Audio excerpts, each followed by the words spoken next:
Welcome to UBUNTU Uplift. Imvelaphi Yabantu. Philanthropy in South Africa is the podcast that brings you inspiring stories and conversations about giving and community building in South Africa. I am your host, Barbara Sematimba. I'm the Chief Steward at SIVSOurce South Africa, where we believe in the power of stories to inspire action and create change. In each episode, we will be talking to remarkable individuals who are making a difference in their communities through philanthropy, sharing their journeys, insights, their experience, and the impact of their work. Whether you're a seasoned philanthropist or someone looking to get involved or just interested in the incredible stories of giving from South Africa, this podcast is for you. Let's dive right in today's episode and get inspired.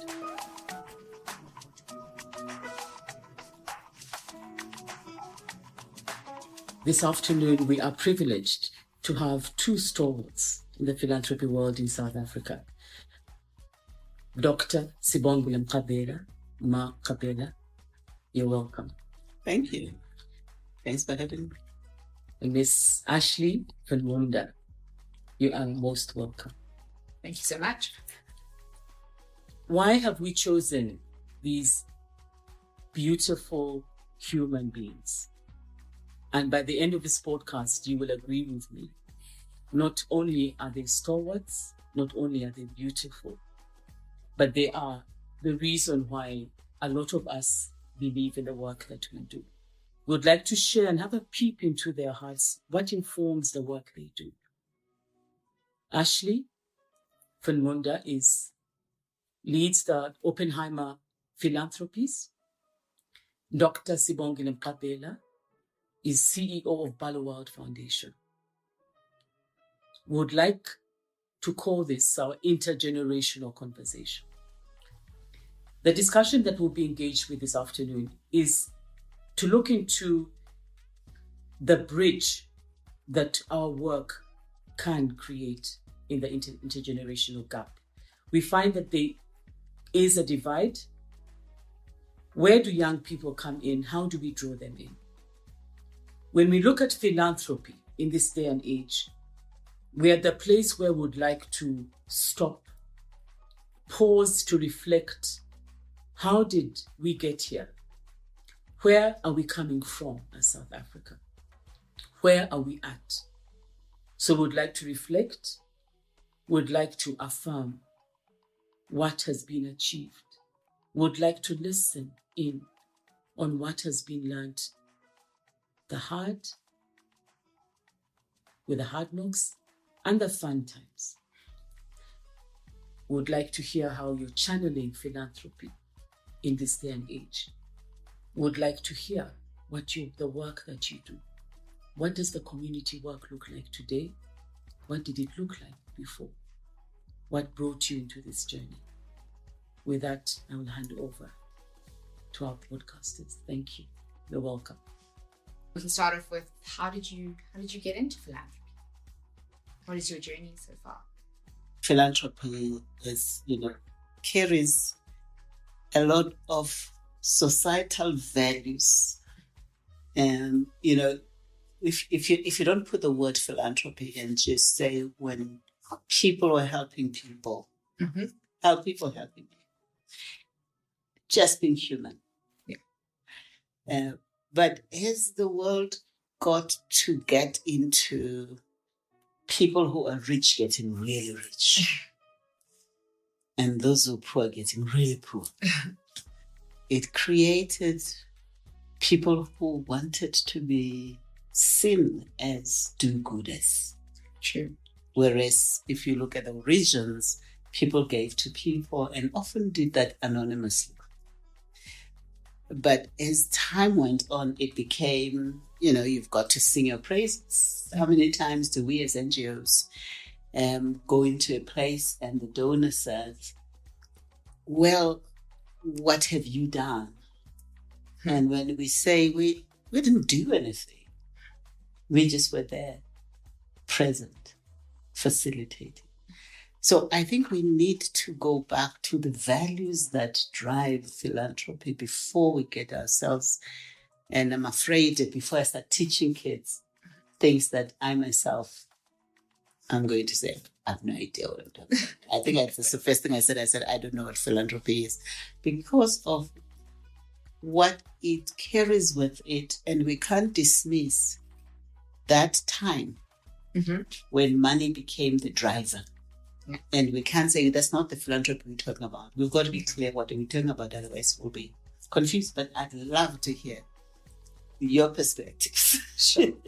So I think what struck me in our conversation was that, I thought I was like, oh, you're going to have the answer. You kind of tested me about what I think about philanthropy. And I said, for me, philanthropy is solving for the future's problems. Yes. And I've kind of arrived at that answer from a mixture of research and then also a mixture of the requests I get internally. So I sit in a family office under a group of both sort of nonprofit and commercial businesses. And the requests that come through my door are generally for charitable giving. And while there are, in a society as ours, which has so many issues deeply needed, I get the sense that my colleagues don't understand what philanthropy is and what it aims to do. And so I've been thinking a lot about, how do I educate them so that they are seeing issues and they bring them to my attention, and really start to put it on and say this is a big issue. This needs quite a significant amount of money. It needs that for me, I've always thought, instead of thinking of what philanthropy is, I've more been focused on what philanthropic capital is. Yes. And for me, it's quite a beautiful thing. It is. Because commercial capital chases financial returns. Yes. Philanthropic capital chases social returns. It has the ability to be very, very patient. It has the ability to be almost risk-loving, which you never hear of financial capital or commercial capital. Yeah. And so for me, it's always philanthropy is then, if you think about it in that context, becomes for me a sense of what are the most innovative ideas that are solving tomorrow's problems? And then philanthropy is that resource that then drives those innovative ideas and says, okay, well, we know that because of this massive capitalist world, they need money to pay for people, to pay for physical spaces, to pay for resources. And so philanthropy then becomes an engine. I would not agree with you any more than I agree with you. I just think it's important that we remember it's money, and money is power. And often, and that's why we need to clarify ourselves, and your colleagues need to sit with you more, to just say, how do we deal with the fact that there is power in this word that comes in as a result of those who have money and who want to be seen to be giving to others. This, let me tell you, it struck me one time when a colleague of mine was talking to small kids, 9-year-olds. They were visiting a school. They were coming from a poorer school and they were coming to a private school. And this kid is seated there, and my colleague asked, "What's your name?" And doesn't ask what's your name. She says, "Who are you?" Right? My colleague is asking a 9-year-old. I don't think I could answer that right now. You think you can, right? How does a 9-year-old? Let me give you an answer. Well, she says, "Who are you?" The child, she expected to say, "I'm Tembi from." The child says, "I come from the underprivileged background. I don't have anything. The children here have everything, and they give me things." What has happened there? Well, for my one thing is that they've either perceived that, or they've been told that, and so they've been taught how to answer that question. Because that's how you can deal with philanthropy. You can make a 9-year-old define themselves first from their economic standpoint. They've said nothing about who they are. They've just said their relationship to money, their relationship to resources. And it bothered me a lot because it's from the minds of the young and the articulation of the young that we begin to see shifts in society. Right. And therefore it said, when this child woke up at home this morning, she left everything she thought is nothing. Even everything that gives her comfort, food, play, spaces, all of that meant nothing in relation to what she would get from the children in the private schools. So already you could think of philanthropy in that way. The children in the private school are the philanthropists. And the children coming from the community are the recipients.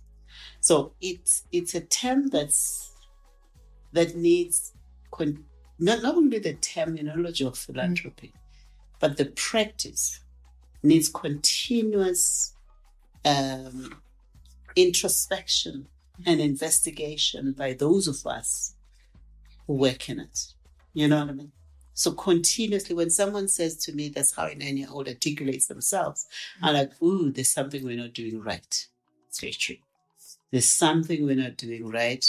This child, the first thing was not her name or where she came from. The first thing was her relationship to these, and she put herself so far down so that she can receive. So these are the things that as we deal with philanthropy, we cannot avoid dealing with power and power relations and what philanthropy could mean. I was actually thinking, like, as we talk about philanthropy, as I engage with people, it also becomes quite clear that sometimes people see philanthropy, as you so well identified, as money and the relationship to money. But then there's also like a time element as well. And so many people are like, well, sometimes philanthropy in maybe more commercial settings is seen as, like volunteer, giving up time, or I'm doing this for free. And I guess, again, it's a relationship back to money, because they're saying it's not, or maybe I don't know if they hold any value in it, because they consider it something free. And a lot of philanthropy, actually, if you think about our mechanisms in which we practice it, most philanthropists or philanthropic advisors, I think, would say they do this through the means of grants. And you'll often hear people refer to grants as free money. And obviously when we talk about grants, we're not talking about the social grants. We're talking about grants that maybe we provide to NGOs and nonprofits, which is an important source of income and does have an accountability mechanism. It's in no way just free money to do as you would. If with that is, we'd call it an unrestricted grant, which has a different things. You don't want to go there. But, it is this, it mustn't, it's not like someone winning the lottery, although making those calls when you do tell someone that they've given funding does feel like it does feel like you're winning the lottery. They see it as free money. Yeah, or someone on the other end could say, like, I really wanted funding for this project, and no commercial capital is going to touch it with a 10-foot pole. And so they get so excited that philanthropic capital is in the room and that they get to do what they've planned to do. And so there's that excitement around it as well. And so you do get this. And then just to, we then bring in that dynamic then enters the room of your funder to that grantee relationship and how that all plays. That's that relationship. I think my organization has spent most of our time just understanding that relationship. Let me go back to the time when I was at the Nelson Mandela Children's Fund. Yeah. And again, we were doing grants. And it was very interesting because the donors and the community were crying out for heroes. They wanted us to take the place, to step up and be the heroes of community. Because we went to places that nobody went to. We went to the trenches where nobody was there. And we worked with groups that nobody wanted to touch. And they said, but you're not taking credit. I said, the thing is, we don't want people to know we've been there when we've been there. We don't want to leave a memory. Why? That the Children's Fund came when we were in crisis and the Children's Fund did 1, 2, 3. We didn't want that. Yeah. And it's very difficult now to keep your communication out there, because your communication is about, we really are good guys. Trust us. Give us your money, we're good guys. Mm-hmm. But what are we trading that for? Yeah. We're trading for a memory of a community that must remember when there was a particular situation or crisis in that community, when they were struggling with education, when they stood up and they solved the problem. We know that we did something, but we wanted to be those partners that you don't see. And the donors struggled with this thing. We want the credit. We want it to be known that you used our money for this and this is what is going on. I said, but once we do that, we take the power from the community to ourselves. We become the heroes. And once that happens, the next time this community encounters a problem, it's looking for another messiah. It's not looking internally. It's not looking for its own memory. In fact, that memory is deleted. And that's why the work we do now is about storytelling, which starts with, remember where you've been. Remember who you are. Remember your grandmother did this. Remember you're the daughter of so-and-so and so-and-so and so-and-so, and they did all these things. Is it possible that you have nothing? Like the 9-year-old said, I have nothing. Or do we need to sit there long enough for you to say, actually, I do have something and I can do something? Because at the end of the day, if we're to win this battle of development, it's not us winning, it's people winning. So it's how do you hand over, or how do you create the space where people say, we did. They don't say, so-and-so came and did this for us. And at that time, we were dealing with issues of HIV and AIDS. And many donors wanted to, create or support what they call AIDS orphans. And we started by saying, please do not label the children. Please don't label them. Now they have no names. They are AIDS orphans. They go to school and they give their address. And their address already tells anybody else the health status of their parent. One. So it's this dance. It's this dance that from a communications standpoint, and my colleague Sanga here will debate these matters, because she wants it seen and written that we've done. But I know that temporary gain is a huge loss. So on that, I think, because I'm struggling with this, it's really interesting to hear you say it, and to have it, embedded in the community that they've done this. Yeah. As we were talking about, I'm new to this position and I'm building this entity. Yes. And so becomes almost like something that we have to have. My principal kind of challenged me to say, what are you getting out of this? Because in our world we don't raise funds from other people to do our work. Yes. I get given sort of an allocation. But what I also realized is that in doing so, we identify a problem. And I think I feel like I work under the assumption that if we fund it, someone will come along and fund it, scale it. Because our whole position is to say, this is a new project, we're taking all the risk, let's see it works, and then crowd in all the market forces and that funding to take it to the next step. Yeah. And I've realized that actually, because we've been so silent, that no one really knows who we are. And so some of these projects that should be coming to us aren't coming to us because people don't know that we exist and that we would give them this funding. We don't do any sort of unsolicited funding. And then it also, for me, is not really, and maybe you'll call me out on this one, but it's not to get it for Oppenheimer Generations Philanthropy, to get that stamp of we did this. Yeah. For me, it's to say, these are the partners we believe in. These are the partners that are out there. Because I know that sometimes that there are eyes on us. Yeah. And people might be looking, well, who else is in the room with me? Who Yeah. else is funding this?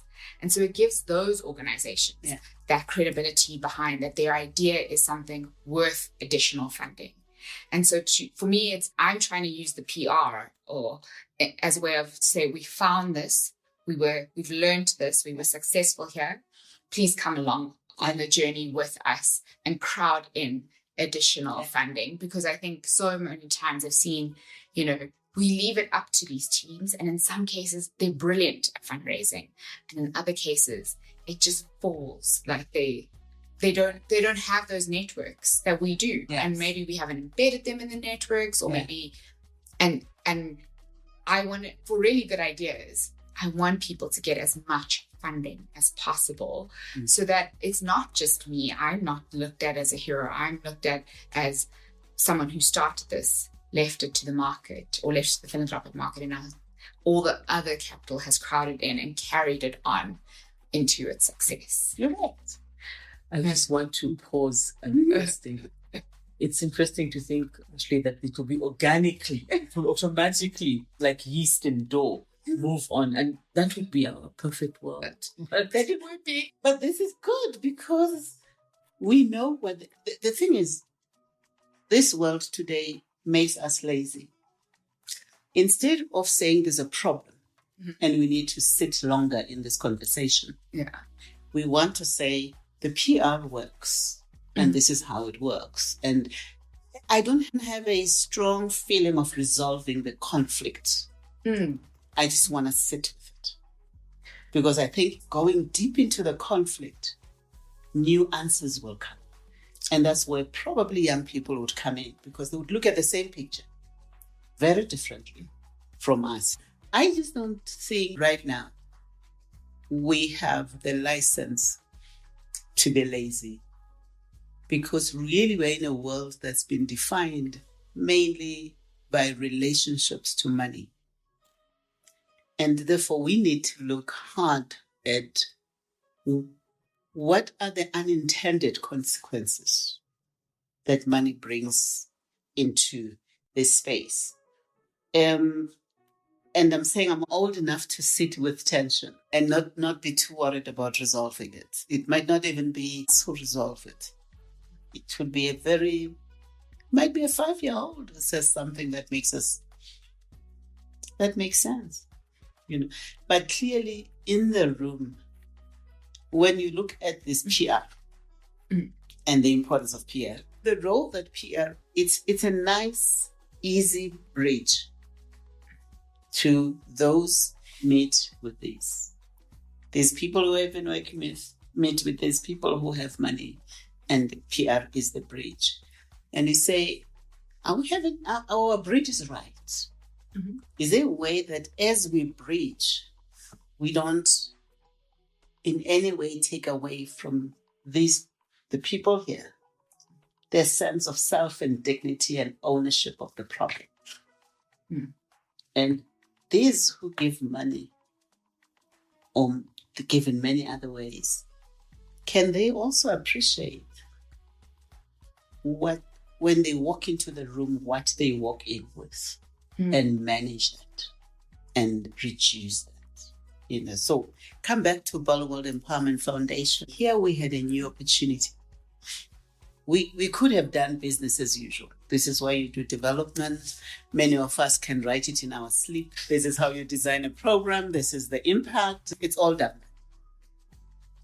But when we are at a time in the world where we are seeking for meaning and for new things to emerge, and South Africa does not have the problem of money. So the problem we're having is not about money. I'm not sure what it is, because last year alone, 8 billion went into development organizations. I don't see it. So when you are surprised by that, I'm as shocked by that as one of our trustees who brought it to my attention that, are you aware so much money has been spent in this field? And so as the Empowerment Foundation, when we started with we don't know. And we had to be totally comfortable with, guys, there's a problem. It's a big problem. We don't know. We have some money, but we don't think that is the country's problem. So we need those who are on the ground to inform us. So we did what I was sharing with you. Yeah. We invited filmmakers, we invited videographers, we invited all these guys who speak a different language from my language, because my language is the kind of a United Nations language of development and da-da-da.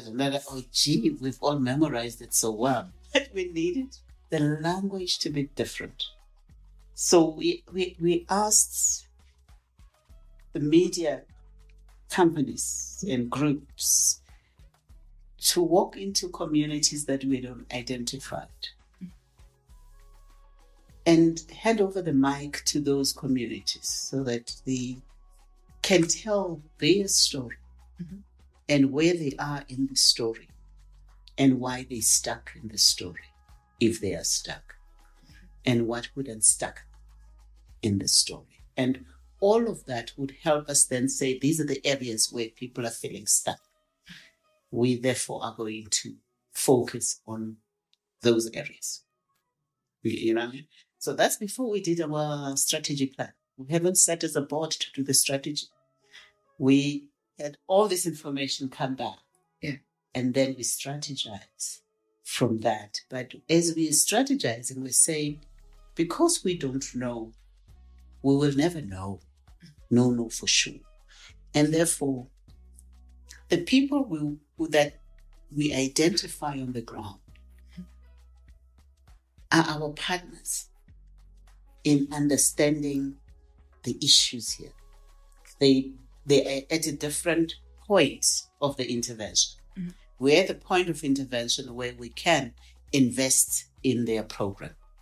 They are at the point where they can do. You have the filmmaker who's at a point where they can articulate it together with everybody else, so that the voice that then goes out there is not a PR voice.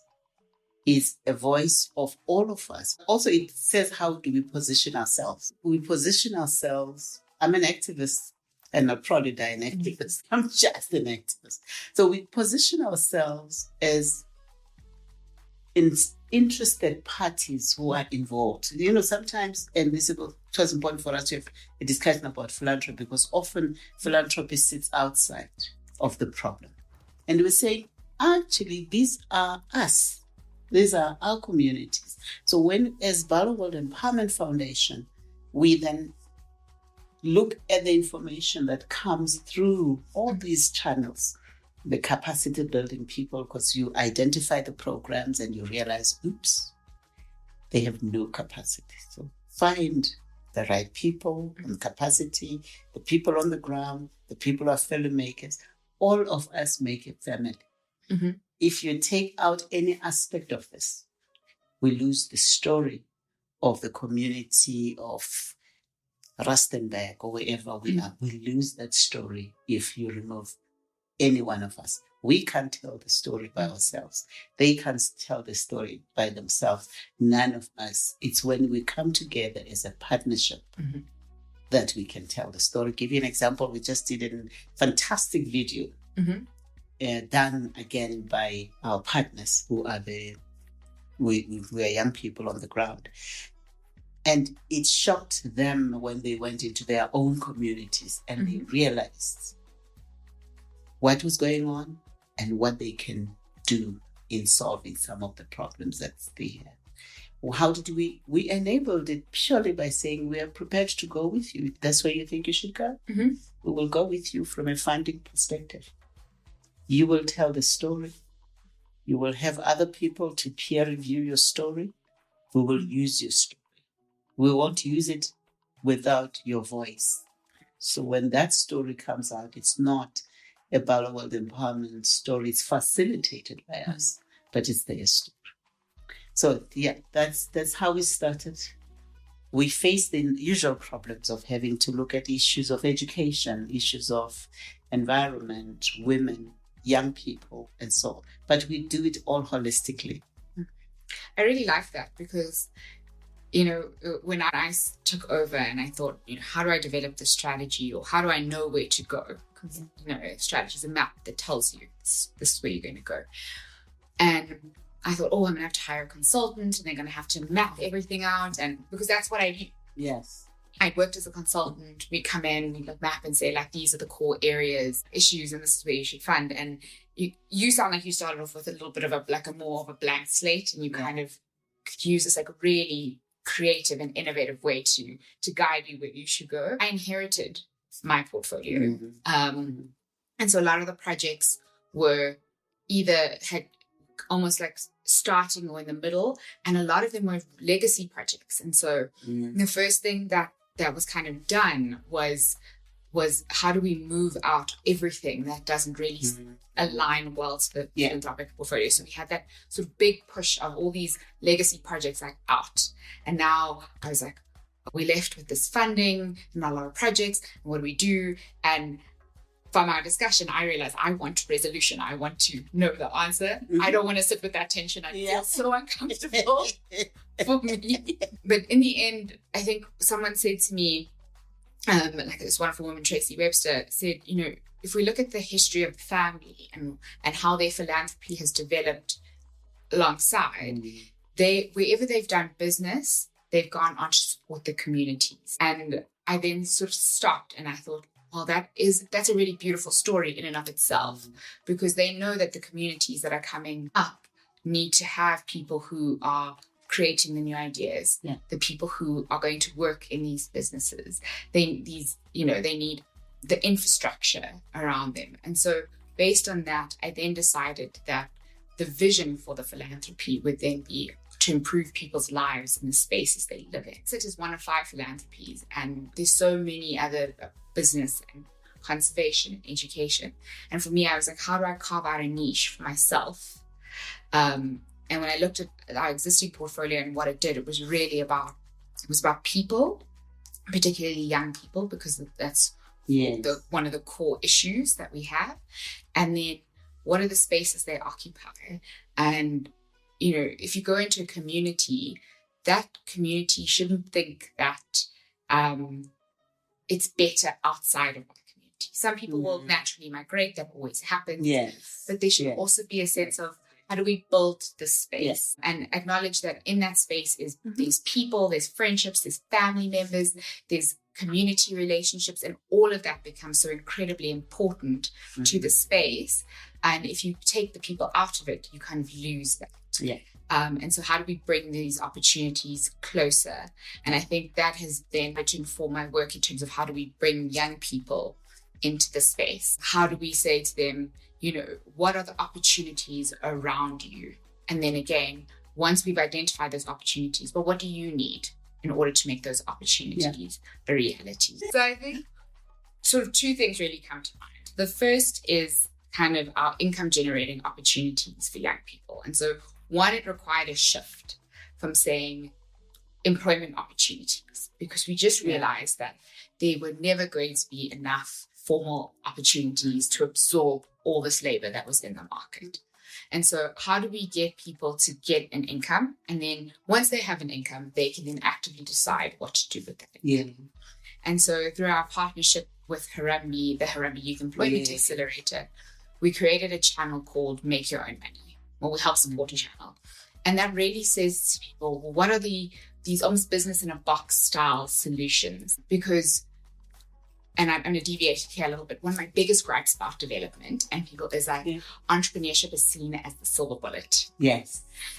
And I just think you take this tiny little human who's gone through so much in their lives, and then you're saying, here's the most difficult path where no one's going to fund you.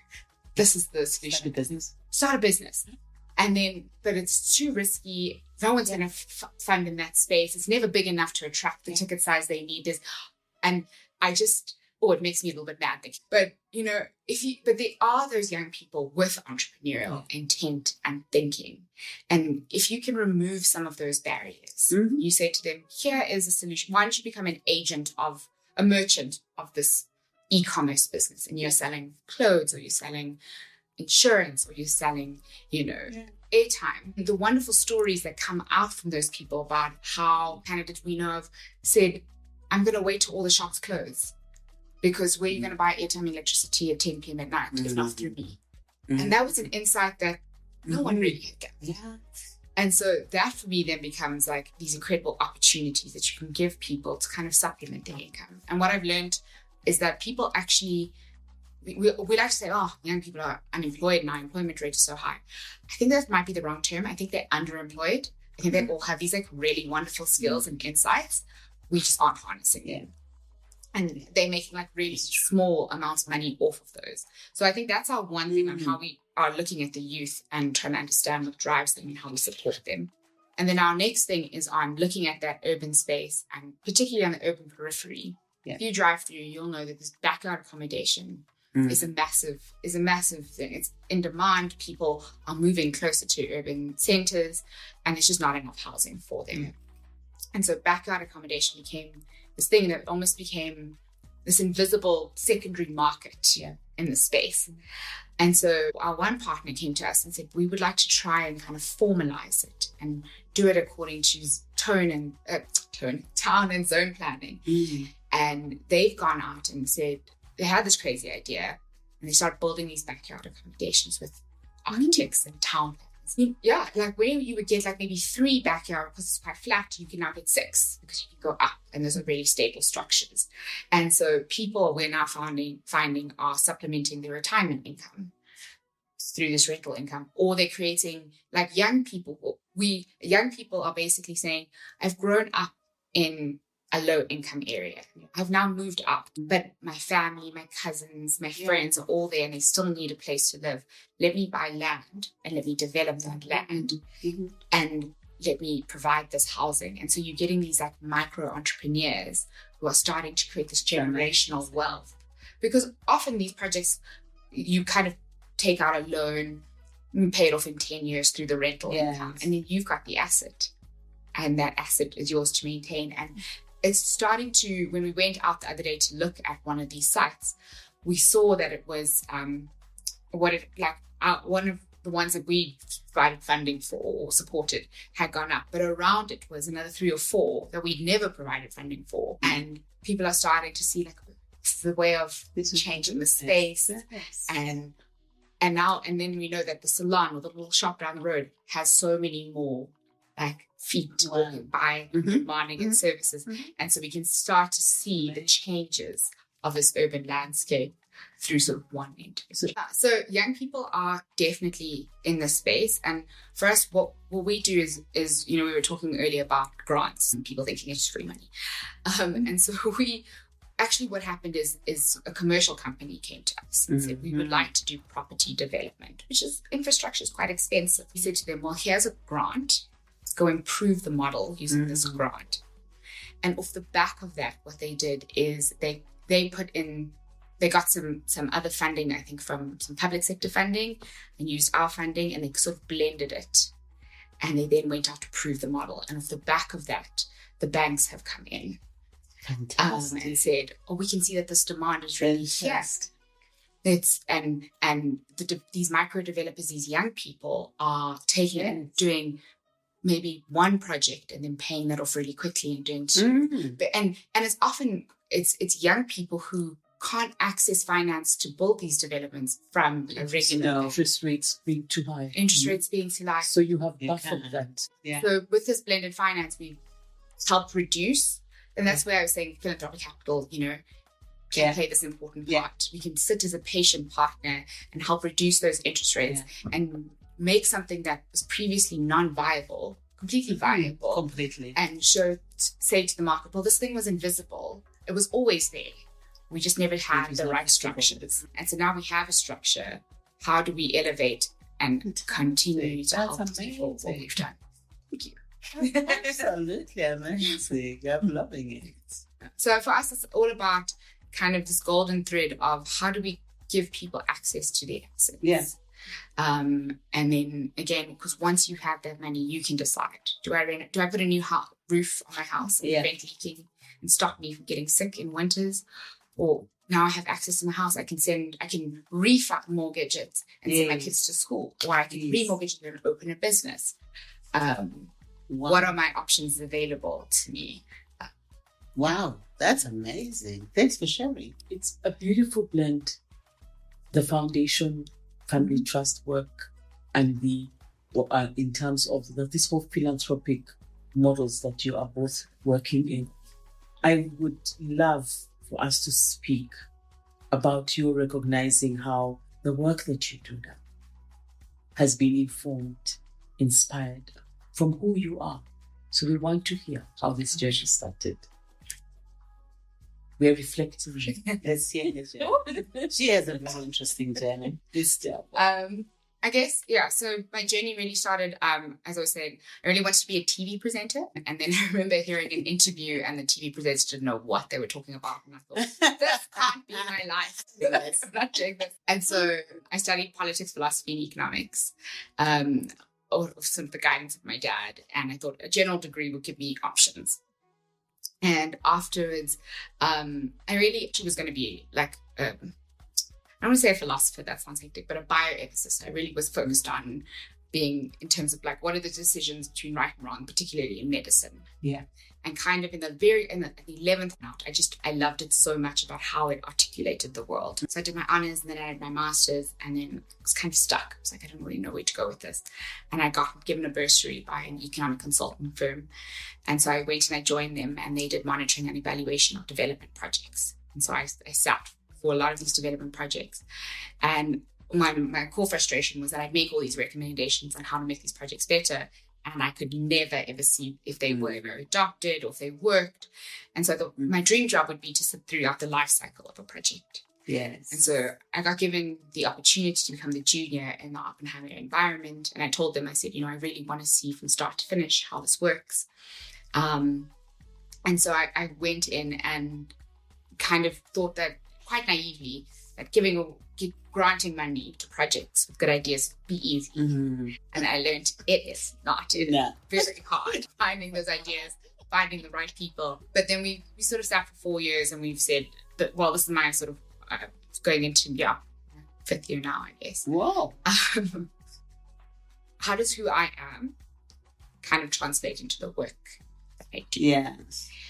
Both internally and externally, and saying, what are the challenges that I see in different communities? And then how do we then try and address that? Right? And someone said to me when I was kind of doubting myself on this journey, he said, you must remember that who you are, your experiences have never really been experienced by anyone else. So your view of the world is always going to be through your experiences. Mm. And your principal's view of the world is always going to be influenced by his, and he's hired you for your experiences and your view on the world. And I thought that was quite a beautiful way of both of us being able to learn from one another. And so based on that, whenever I walk into a room and if someone says something about a beneficiary, I always say to them, but let's remember that this is a person that's making choices with their available resources. So how do we then maximize what they have available? Yes. And I think for me, it's about shifting, because I really like that you're saying it's we look at human beings. Yeah. And that's what drives our work. Mm. And for me, I've been I'm like a young woman in South Africa. Yeah. And so I'm often thinking about what are other young women in South Africa. And I say to people often, if there's one of me, there's 100 of me. Yes. And what opportunities are we giving to all the others in the world that look like me, are my age, and have gone through similar experiences, have gone through different things. And so I'm always kind of thinking about that, which I think hopefully makes me a good development. There's just one of you. There's just one of me. Oh gosh, my assumption's so flawed. What do you think about, because you were talking to me about, it's like the human being and not putting people in boxes, like the youth. Yes, we spent a bit of time talking about this phenomenon of youth, which is great. It's great. But it was contrasting it with the fact that in my generation, I'm glad that at no stage did anybody call me a young person. Okay. And I understand why Steve Biko was a threat to the state by the time he was 30. Mm-hmm. It's because no one was saying to him, it goes with the same of youth are the leaders of the future. Mm-hmm. So we kind of have a place where we put them and we'll see them in the future. I grew up in a place where you mattered as a human being at whatever age you are. And the contributions, the people at least were around us.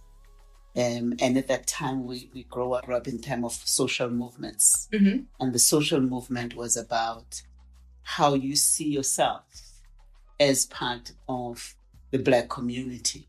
Right. So I didn't see myself as a young person in the Black community. I saw myself as a woman, as a young woman in the Black community, and therefore given the lens to look at the whole lifespan of women, Black African women, and how, what their lives looked like. And that that has become a perspective for me, is looking at everyone, young and old, as what's their potential? What can they give? And probably, the ring fencing of programs is one thing. Mm-hmm. But when we ring fence content, right, that we educate them about being young, is problematic because it's a moving target. One day you wake up and you're 36. There's no programs for you. There are no programs for you. You're not 36, we're 37. We don't care for you. But if the content was the orientation to society and the glance, the lens that you have for society and humanity, and how you would want to contribute to a better world, better humans. It really doesn't matter what age you are. If you look at performing artists and you look at musicians, very young age, they sing things that move you from your gut. Yeah. And you feel this child spiritually gets me. Mm-hmm. And so I think there's space for everybody. And I think it's important to give young people opportunity, but I don't think when we do that, we should confine it to, it's almost like the old days. The old days when every organization has a women's desk. Mm-hmm. Everyone who wanted to be relevant created a women's desk. Mm-hmm. And always that was headed by a woman who really didn't have much to do with decision making and management of that particular organization. It looks to me like we're marginalizing young people by almost putting them on hold in this programming that is specific to young people, but is not giving them broader lenses, which for them to be who you are. Your dad had to give you that lens. Look at life broadly. Mm-hmm. It will give you options for your life. And did not confine you to just what you could do at that time. And I think, especially when it comes to less resourced, poor communities, we have an opportunity to mine our best leaders. And they don't have to wait to be mined. And one time I was talking to a group of young people and said, how do we enter? Nobody ever gives you powder. Mm-hmm. Nobody will ever give you power. You take it. You enter the space with confidence. You do what you need to do. We turn around and say, that's great. But if you're waiting at the door to be let in, you're probably going to be waiting there for a long time. Leaders in society, many of them, their biggest breakthrough is in their 20s. That's the critical age. What is that book? Things Fall Apart. Mm-hmm. Wole Soyinka writes it at 27. It's the one book he's known for today. Right? At 27, he figured the society that would be right, the society or the values of that society, even at the age of 27. So I'm a believer in young people, and I don't believe in them as young people. I want to engage them as I would engage anybody else, because I think wisdom might lie in those little heads. They might not even know it. But yeah, I have a lot of faith in everyone, and I have every time a young person starts off a sentence by saying, "I'm a young person," stating the obvious. We can see that. The issues that your society, your community faces, and the kind of young people I've seen come through the Bala World Empowerment Foundation confirms that for me. Because many of them, we have a fantastic young group of women who are dealing with the problem of climate change in a community that had a problem with elephants. And they learned that if they started beehives, the sound of bees would push away the elephants. And when I look at these young women and the honey that I now get and take home, I am every day affirm that let's let 1,000 flowers bloom. Let them go out there. Let's create the opportunity for everyone to participate. They started their program, they had ideas. We could invest in it in the same way that we would invest in the housing. We could invest in it. Not a big investment, but it required a small investment. But that investment has meant that they have dealt with a problem that is going to be quite big. There's going to be those nuisance elephants that are now just part of the community. And the bees are giving us all honey. So it is great. I want to point back to what you said earlier, was that how, this is a moving target. Yeah. I think measurement provides a point in time of progress of what we're doing. I think what we need to do is we are at almost a universal agreement at this point that there is a massive problem, and it's why this 8 billion is being poured into, and I'm sure a large percentage of that is going towards, our young people are not being utilized the way they are. We don't have their ideas in the workplace. How do we get them in? How do we get them work ready? And it's these constant solutions of doing that. Part of me thinks like, are we doing enough? I don't know. I don't know if we're doing enough. And another part of me is like, maybe all of these small movements together are working slowly, shifting the system. And we are going to reach a tipping point at some thing. And I think a lot of things need to come together for it to tip over. And I'm hoping that tip over is into a positive space where those young people, where we get the programs right, where we get the people that are going to absorb them right, where we get the entrepreneurship ecosystem right. It's not going to happen overnight. I wish it would. But I think it's a slow burn. And I think part of that slow burn, one of the horrible and negative consequences is that people get left behind because there's not enough catchment for them. And so the development world is trying its best. And I think that's all we can keep doing is iterating and innovating. I think what it looked like 10 years ago versus what it looked like now is completely different because of these new ideas coming in and these young people growing up in the system and telling us what's gonna help. So yeah, it's a long-term solution to a long-term problem. It's a real, and everything you've said, I agree. I think we have a pause moment. I just think that if we continue trying to solve this problem the way we try and stepping over each other and over ourselves, I don't think as a world and as a philanthropic world, we have paused enough to fully appreciate the dynamics that are going on. South Africa in particular, where do you touch it? You really have to touch the fundamental systems. The things that Ashley's talking about should be integrated into education, into schooling, because they can do so much as one foundation.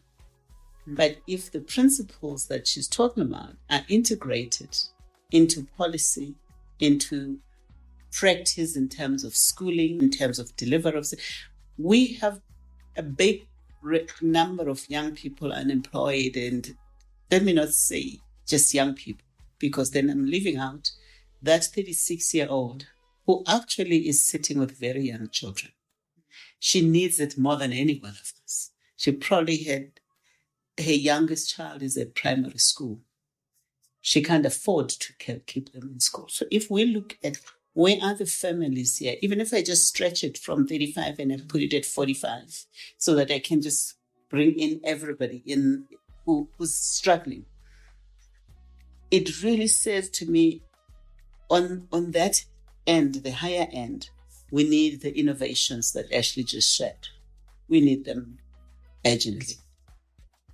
On the lower end, we need to get our education right. There is no way that we can continue saying the education that says a child is ready when they know 30% of their work is ready for what? The reality that we're sitting with is the school system has landed us here. We knew all along. We kept saying this as NGOs, that the 30% pass rate will be seen in the number of children who could not, young people who will not be absorbed by the market. They can't be absorbed by the market. They can't go further than that. But the school system, and this is where advocacy comes in, and young people as advocates themselves, because they are impacted by this. And if we want to get young people anyway, I'd love to hear their voices. I'd like to hear their anger. I don't want to see them as recipients of grants. I want to hear the stiff figures come out, because it's only when you realize you can't educate your child, you can't have a home, that you're going to get angry enough to say the system has failed you. It fails you when you finish grade 10, grade 12, and you have 30% and it says you have passed, but you can't get into any university. It fails you when all the vocational schools have been shut down, so you can't go and learn a skill. It fails you when it allows for all kinds of merchandise that's coming from all kinds of countries to be sold here, and it kills all our industries. So and that's why I'm saying it's a pause moment to look at where is the problem. At the moment, we are those people who are saving the kids who are in the pool from drowning. And none of us is saying, go upstream, stop. And stop whoever is throwing the kids here to stop. So until we build up the fences, so kids are not thrown into the pools here, we're going to be sitting here, and she's going to be my age, still looking at the same problem. And by that time, she's like, no, something has to change. So we're doing the best we can as foundations. But one of the things that foundations often don't put enough money into is policy and practice change. It's because those things are not tangible. But it's doing that as we do the rest of the things we are doing. So stop nothing that we are doing, but we have to say, who are we going to send upstream to stop the children from being thrown into the ocean? We have enough lifesavers. We have young, bright lifesavers that are throwing the kids back, right? We're going to lose our lifesavers until we build up and we make sure that our children are safe. But that means we have to look at the entire system, the political system, the delivery system, look at all of it. And until our young people are not, we don't speak about them in the manner in which we do. Where do we allow them? Where do we get? Which young person sits and gets allowed? Young people demand and they get attention. So we need some energy, some anger here. One of the things we are trying to do is to get our people to disbelieve the narrative that they've been told for so long, that they get told. And that's why I probably spent a lot of time on the power of philanthropy, because it's all these powerful people around us who many people are now comfortable to let them take the lead and lead. However, that only pushes us back into the cycle. we're not moving forward. I think I'd echo that in terms of the human getting into space. I think what sort of defines our work is choice, and really allowing people to say, like, I don't want to dictate how someone should live their lives. I do want to be part of how, giving them the access to the resources, the income, their homes, their own abilities, giving them space to sort of flex and exercise that, so that they can determine what they want to do with their lives. And so that is what our work is sort of centered around, is making sure that we can do that. And it's not restricted just to the sort of two pillars that I said. There's also, and I know I'm going to contradict myself now, but there's, entrepreneurship, because we understand that this is where some of the ideas are. Social entrepreneurship in particular, and how do we support that? And so that becomes also a core focus. And it's that entrepreneurship that focuses on developing products and services for low-income communities, because they're so often forgotten because people think they have no purchasing power, or that we need to tell them how to buy. We don't need to tell them. People know exactly what's right for them. We just need to say, like, how do we make your life easier? How do we bring different options available to you? And then and let those people within those systems guide and show us how those systems can be elevated and be made better.